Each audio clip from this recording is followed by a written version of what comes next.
Hello friends, welcome to BPSC Darpan. आज का हमारा टॉपिक है बिहार करंट अफेयर्स। इसमें भी फटाफट 100 के नाम से जो 100 मोस्ट इम्पॉर्टेंट करंट अफेयर्स का यह पार्ट है, जिसमें 100 एमसीक्यू आपको मिलेंगे। वो सभी के सभी कह सकते हैं पिछले एक साल की बिहार बेस जो करंट अफेयर्स है उसका मोस्ट इम्पॉर्टेंट क्वेश्चंस हैं। यदि आप इन 100 क्वेश्चंस को का स्टडी कर लेते हैं तो आप मान लीजिए कि आप बिहार से यदि 20 क्वेश्चंस पूछे जाएंगे आपके एग्जाम में, तो इसके आप 4 से 5 क्वेश्चंस सिर्फ इन 100 क्वेश्चन से होगा। इतना इंपॉर्टेंट पार्ट है यह इस बुक का। तो चलिए हम इसका स्टडी करते हैं। और मैं आपको बता दूं, क्वेश्चन नंबर 1 से लेकर के 50 तक का वीडियो पहले ही अपलोड है। यदि आप उसे नहीं देखे हैं तो उसे एक बार ज़रूर देख लें। और आगे हम आज 51 से लेकर के 100 तक के क्वेश्चंस का स्टडी करेंगे। इस वीडियो में जो पहला अपलोड हो चुका है इसका एक पार्ट, इसका लिंक इस वीडियो के डिस्क्रिप्शन बॉक्स में आपको मिल जाएंगे, और साथ ही इस चैनल पर जो प्ले लिस्ट है उनमें भी आपको यह वीडियो मिल जाएगी। तो चलिए हम आगे की स्टडी करते हैं। क्वेश्चन नंबर 51 से आगे। बिहार का पहला वन्य जीव अस्पताल किस जिला में खोला जा रहा है? यह मुजफ्फरपुर जिला में खोला जा रहा है, और मुजफ्फरपुर के शेरपुर में बिहार का पहला वन्य जीव अस्पताल खोला जा रहा है। बिहार के किस गांव को पहला स्मार्ट विलेज के रूप में विकसित किया जाएगा? वह विलेज है, वह गांव है बांका जिला का बाबरचक गांव। बांका जिला का बाबरचक गांव को पहला स्मार्ट गांव के रूप में, स्मार्ट विलेज के रूप में विकसित किया जाएगा। बिहार का सबसे बड़ा ब्लड बैंक कहाँ बनाया जा रहा है? बिहार का सबसे बड़ा ब्लड बैंक SKMCH मुजफ्फरपुर में बनाया जा रहा है। SKMCH का फुल फॉर्म है Shri Krishna Singh medical college and hospital. ठीक है, तो Shri Krishna Singh medical college and hospital जो मुजफ्फरपुर में है, उसमें बिहार का सबसे बड़ा ब्लड बैंक बनाया जा रहा है। बिहार का पहला वाहन ऑटोमोटिव फिटनेस जांच केंद्र कहाँ स्थापित किया जा रहा है? तो यह बिहटा में किया जा रहा है, जो पटना में है। पटना के बिहटा में बिहार का पहला वाहन ऑटोमेटिक फिटनेस जांच केंद्र स्थापित किया जा रहा है। बिहार का पहला विदेश डाक निर्यात केंद्र कहाँ खोला जाएगा? यह पटना GPO में खोला जाएगा। पटना GPO में, याद रखेंगे, बिहार का पहला विदेश डाक निर्यात केंद्र खोला जाएगा।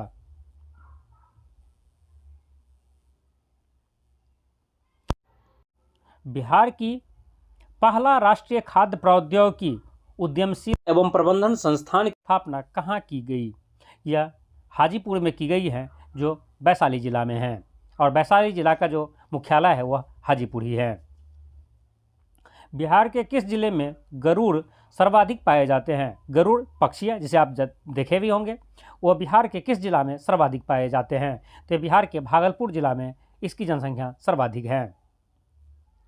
बिहार का पहला साइबर थाना किस जिले में खोला गया है? यह पटना जिला में खोला गया है। राष्ट्रीय हरित प्राधिकरण NGT ने बिहार सरकार को किस नदी में घड़ियाल वन्यजीव अभयारण्य बनाने का निर्देश दिया है? तो यह सोन नदी में दिया है। बिहार सरकार के द्वारा सोन नदी में अब घड़ियाल वन्यजीव अभयारण्य बनाया जाएगा।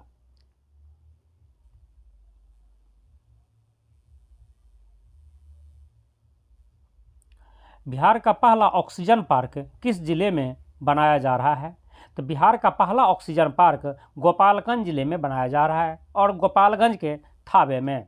आप कई बार एग्जाम में पढ़े होंगे थावे महोत्सव, इनमें से किस स्थान पर मनाया जाता है? तो थावे महोत्सव जो गोपालगंज के थावे में मनाया जाता है, वहीं पर पहला ऑक्सीजन पार्क बनाया जा रहा है। बिहार के किस जिले में राज्य का पहला क्लाइमेट चेंज लर्निंग लैब खोला गया है? बिहार यह पटना जिला में खोला गया है। बिहार के पटना जिला में पहला क्लाइमेट चेंज लर्निंग लैब खोला गया है। बिहार का पहला fire brigade training institute centre कहाँ खोला जाएगा? तो यह पटना जिला के बिहटा में खोला जाएगा। याद रखेंगे, पटना के बिहटा में बिहार का पहला fire brigade training institute centre खोला जाएगा। बिहार में कहाँ राज्य का पहला जैविक खेती मॉडल प्रशिक्षण केंद्र बनाया जाएगा? यह पटना के फतुहा में बनाया जाएगा। पटना के फतुहा में बिहार का पहला जैविक खेती मॉडल प्रशिक्षण केंद्र बनाया जाएगा।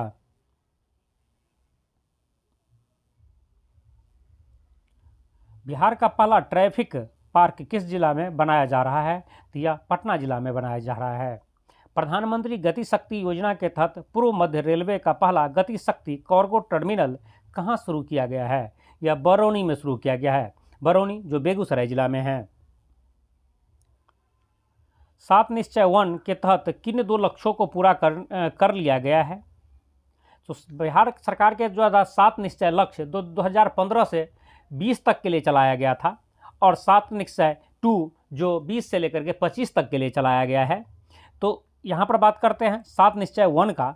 7 निश्चय 1 में जो 7 योजनाएं बनाए गए थे जिसे पूरा करने का, जिनमें से 2 योजनाओं को बिहार सरकार के द्वारा पूर्ण रूप से प्राप्त कर लिया गया है, पूरा कर लिया गया है। यह दोनों ही लक्ष्य क्या है? जो 2 लक्ष्य 7 लक्ष्य रखे जाते हैं 7 निश्चय में, जिनमें से 2 लक्ष्य को पूरा कर लिया गया है 7 निश्चय योजना 1 में से।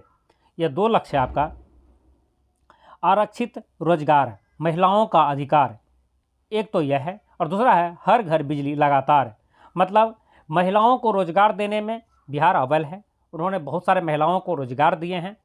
और दूसरी चीज़, हर घर बिजली लगातार, मतलब हर घर में बिजली लगातार पहुंच रहा है, रेगुलर पहुंच रहा है। ये दोनों ही योजना बिहार सरकार के अनुसार दोनों ही लक्ष्य बिहार सरकार ने पूरा कर लिया है। लेकिन आप कमेंट करके बताएंगे कितनी आप सहमत हैं कि इन दोनों ही लक्ष्य के बारे में। क्या आपके आसपास में जितनी महिलाएं हों सभी को रोजगार मिल गए हैं? ये जो जितने भी शिक्षित महिलाएं थी, पढ़ी लिखी थी, क्या सबको रोजगार मिल गई हैं?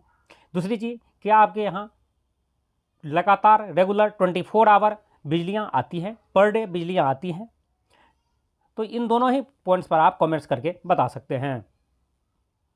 बिहार में नीलगाय शोध संस्थान की स्थापना कहाँ की जाएगी? यह डुमरांव में की जाएगी जो बक्सर जिला में है।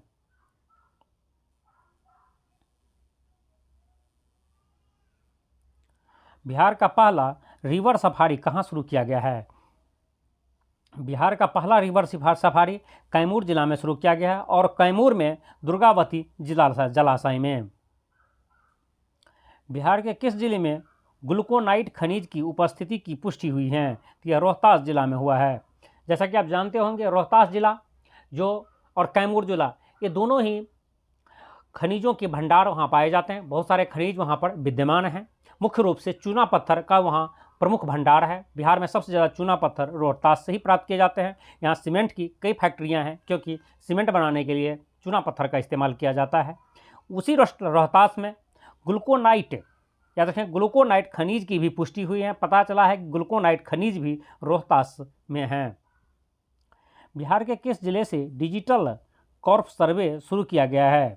डिजिटल क्रॉप सर्वे शुरू किया गया है शेखपुरा से। क्रॉप मतलब फसल की जो डिजिटल देखभाल है उसका सर्वे है वह शेखपुरा से शुरू की गई है।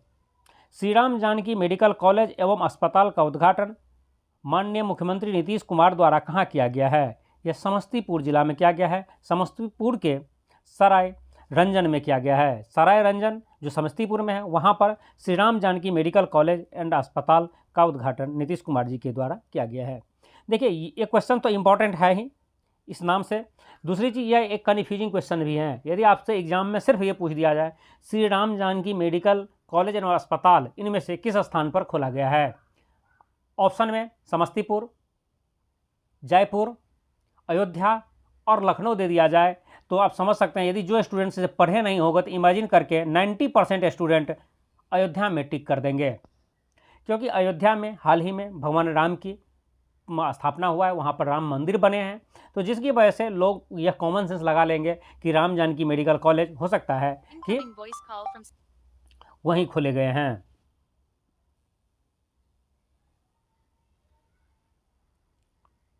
नेक्स्ट देखते हैं।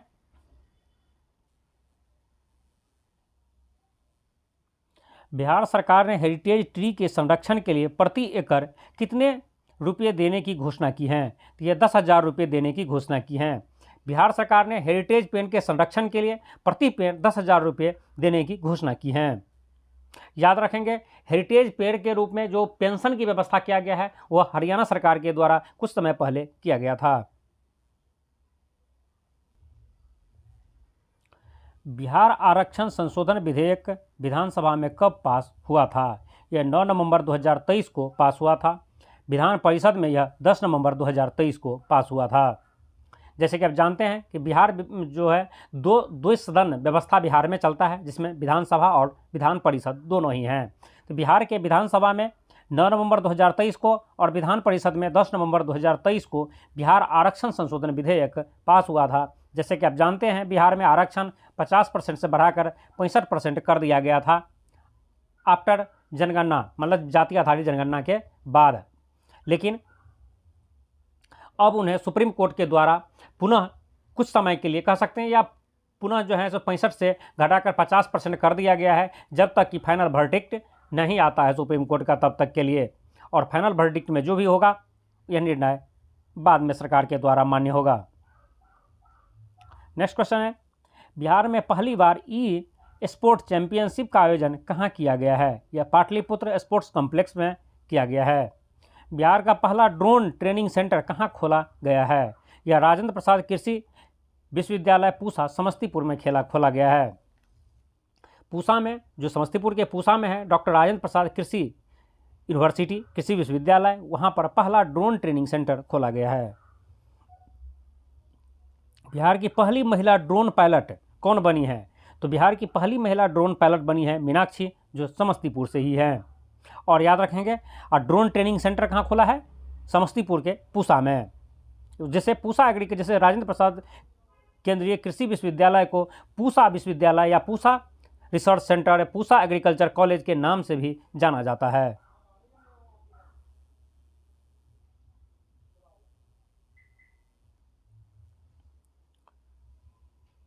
बिहार का तीसरा और सबसे बड़ा चिड़ियाघर कहाँ बन रहा है?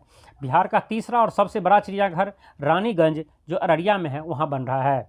जीविका दीदी का बिहार में पहला मखाना उद्योग कहाँ खुलेगा? यह सहरसा में खुलेगा। जीविका दीदी का बिहार में पहला मखाना उद्योग सहरसा में खुलेगा। बिहार का पहला प्लास्टिक वेस्ट मैनेजमेंट सेंटर कहाँ खुलेगा? यह CIPET भागलपुर में खुलेगा। बिहार में किस योजना के तहत अस्पतालों को पेपरलेस बनाया जा रहा है?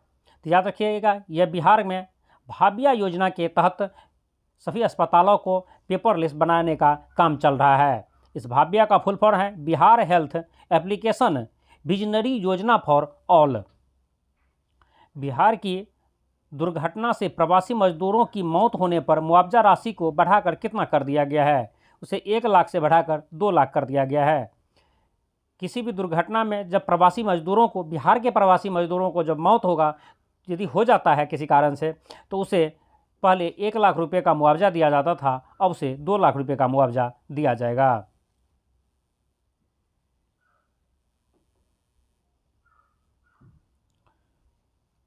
बिहार बजट 2024-25 का आकार क्या है? मतलब बिहार बजट कितने का है? तो यह 2,78,725.72 करोड़ रुपये का है और अब तक का यह सबसे बड़ा बजट है। वैसे ही हर साल बिहार का जो बजट है इंक्रीमेंट रूप से बढ़ ही रहा है धीरे धीरे, तो इस साल का बजट पिछले सभी बजट से बड़ा है।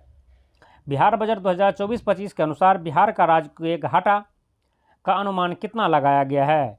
यह टोटल 29,095.42 करोड़, जो GSDP का 2.98% है।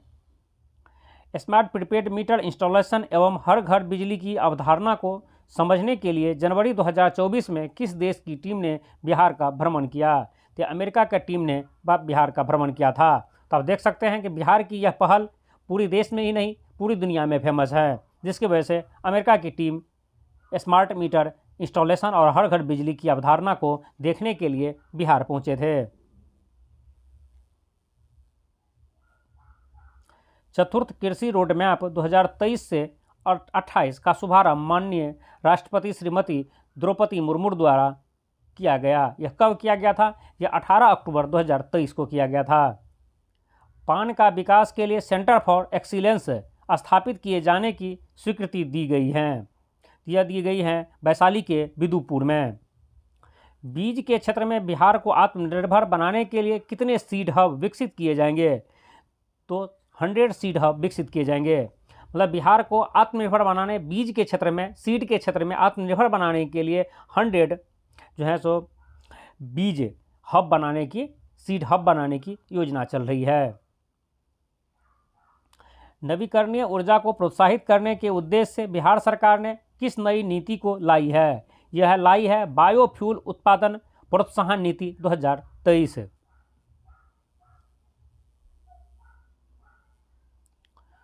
पीएम ई बस सेवा योजना के तहत बिहार को कितने इलेक्ट्रिक बस परिचालन के लिए दी जाएगी? बिहार को टोटल 400 बस परिचालन को दी जाएगी पीएम ई बस सेवा के थ्रू, जिसमें बिहार के 6 कह सकते हैं डिस्ट्रिक्ट में यह चलेगी। वित्त वर्ष 2023-24 में प्रति विधानमंडल सदस्य की अनुशंसा हेतु अनुमान्य राशि 3 करोड़ रुपये से बढ़ाकर कितना कर दिया है? ये 4 करोड़ कर दिया गया है। बिहार में अब 2023-24 के बजट में बिहार विधानमंडल के जो सदस्य, विधानसभा के जो भी सदस्य हैं, जो एमएलए हैं, उसे जो 3 करोड़ रुपये अपने क्षेत्र में काम करने के लिए मिलते थे, अब उसे बढ़ा करके 4 करोड़ कर दिए गए हैं। बिहार में रामसर स्थल में शामिल आर्द्रभूमि की कुल संख्या कितनी है? अब टोटल 3 हो गई हैं। 2024 में ऐड हुआ था, उस ऐड होने के जो नागी नटकी थी जमुई की, उनके बाद अब टोटल 3 हो गई हैं। बिहार में रामसर साइट की संख्या टोटल 3 है और पूरी भारत में यह 85 हो गई है।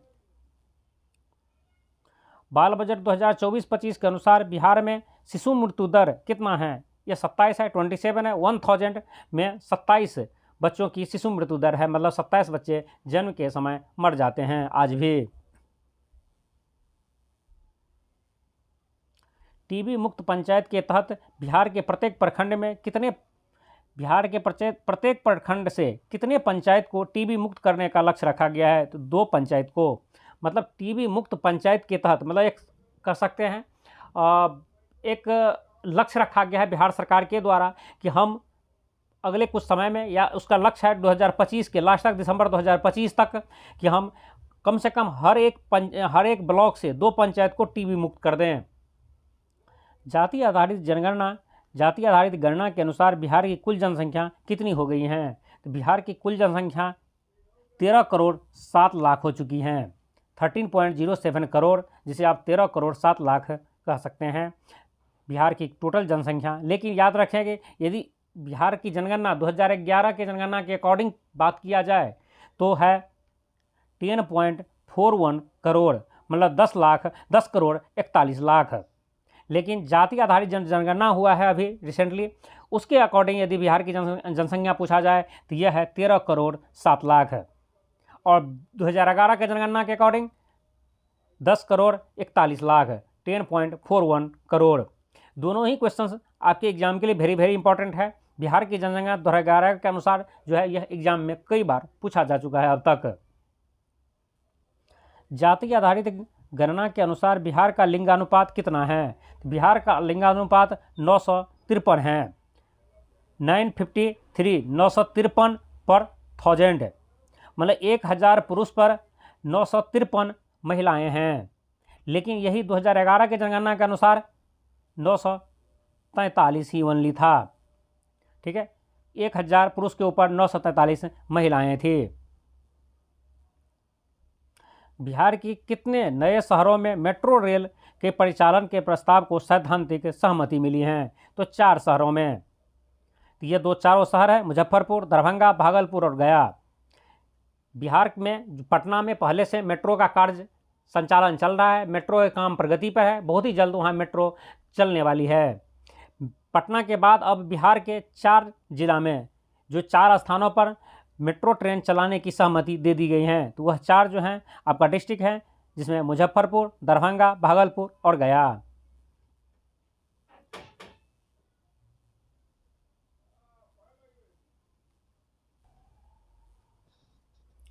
पर्यटकों के सुविधा हेतु पीपीपी मॉडल पर पटना में कितने 5 स्टार होटलों के निर्माण की स्वीकृति मिली है? तो पटना में 3 5 स्टार होटल की स्वीकृति मिली है। अब पटना में 5 सितारा होटल की संख्या 3 हो जाएगी, मतलब 3 नई 5 सितारा होटल बनेंगे। ठीक है, पटना सदर अंचल को विभाजित कर कितने नए अंचल बनाए जाएंगे? तो उसमें 4 अंचल बनाए जाएंगे। जो पटना सदर अंचल था वो बहुत बड़ा था, जिसे अब विभाजित करके डिवाइड करके 4 नए अंचल बनाए जाएंगे। वर्ष 2024 में बिहार के किस व्यक्ति को पद्म विभूषण से सम्मानित किया गया है? तो बिंदेश्वरी पाठक जी को सम्मानित किया गया है पद्म विभूषण से 2024 में। और कर्पूरी ठाकुर जी को 2024 में ही भारत रत्न दिया गया है और वह भी बिहार से हैं। वित्त वर्ष 2024-25 में 7 निश्चय 2 योजना को कितना बजट आवंटित किया गया है? तो उसे 5040 करोड़ रुपए आवंटित किया गया है। जो वित्त वर्ष जो अभी 24-25 है, जिसमें 7 निश्चय योजना 2 के लिए 5040 करोड़ रुपए आवंटित किया गया है। और इस तरह से हमारा यह जो वीडियो था 50 क्वेश्चंस का जो कंप्लीट हो गया है। यहाँ पर हम टोटल 100 क्वेश्चंस जो आप समझ सकते हैं, फटाफट 100 जो मोस्ट इंपॉर्टेंट करंट अफेयर्स का पार्ट था, यह हमारा कंप्लीट हो गया है, जिसकी हम एक वीडियो पहले ही अपलोड कर चुके थे 1 से लेकर 50 तक का, और यह दूसरा पार्ट था 51 से लेकर के 100 तक का। और आपको इसका PDF चाहिए तब हमारे टेलीग्राम चैनल से इसे डाउनलोड कर सकते हैं। टेलीग्राम चैनल जो BPSC दर्पण के नाम से ही है, उसका लिंक इसी वीडियो के डिस्क्रिप्शन बॉक्स में आपको मिल जाएंगे। यदि यह वीडियो आपको यूजफुल लगा हो तो उसे लाइक कर दीजिए, अपने फ्रेंड्स को शेयर कर दीजिए। और आप इस चैनल पर नए हैं और इसी तरह के वीडियो देखना चाहते हैं तो आप हमारे इस चैनल को सब्सक्राइब कर लीजिए। जय हिंद।